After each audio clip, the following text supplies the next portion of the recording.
Fundamental analysis series के तीसरे part में आपका स्वागत है। आज का टॉपिक है पीई रेशियो यानी कि प्राइस टू अर्निंग रेशियो। इसके फॉर्मूले की बात करें तो ये कुछ ऐसा होता है, PE ratio is equal to current share price divide by earning per share.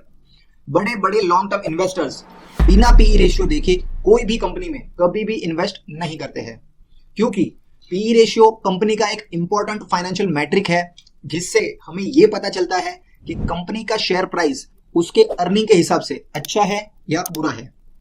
Simple शब्दों में कहे तो पीई रेशियो हमें यह बताता है कि अगर हमें ये स्टॉक से सिर्फ 1 रुपया कमाना है तो हमें कितने पैसों का इन्वेस्टमेंट करना पड़ेगा। यानी कि जितना लो पीई उतना अच्छा होता है और जितना हाई पीई उतना ही बुरा होता है। लेकिन सिर्फ पीई को देख के हम डिसाइड नहीं कर सकते, बल्कि और भी फैक्टर को देखना जरूरी होता है। एक एग्जांपल लेके समझते हैं। अगर आपको एक शॉप खरीदना है इन्वेस्टमेंट पर्पस के लिए जिससे आप रेंटल इनकम कमा सको, और आपके पास दो चॉइसेस है, एक शॉप की वैल्यू है 10 लाख और दूसरी शॉप की वैल्यू है 15 लाख, तो इन्वेस्टमेंट के अमाउंट को सिर्फ देखा जाए तो आप 10 लाख वाली शॉप को खरीद लोगे। लेकिन अगर मैं कहूं कि 10 लाख वाली शॉप का रेंट 10,000 आएगा और 15 लाख वाली शॉप का रेंट 20,000 आएगा, तो अब आपकी चॉइस चेंज होकर 15 लाख वाली शॉप पे आ जाएगी।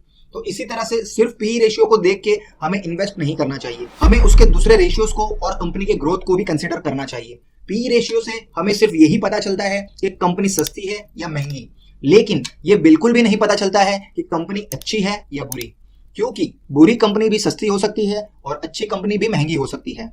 तो सिर्फ सस्ती या महंगी कंपनी को कंपेयर करके इन्वेस्ट करना सिर्फ और सिर्फ बेवकूफी होती है।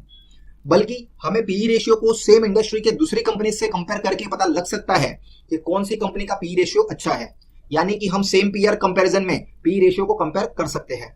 सेम इंडस्ट्री का इसलिए कह रहा हूं क्योंकि हर इंडस्ट्री का पीई रेशियो का रेंज अलग अलग होता है। फॉर एन एग्जांपल, अगर आईटी सेक्टर की कोई कंपनी है तो उसका पीई रेशियो का रेंज 25 से लेके 35 तक होता है, और अगर ऑटो इंडस्ट्री की बात करें तो पीई रेशियो का रेंज 5 से लेके 15 तक होता है।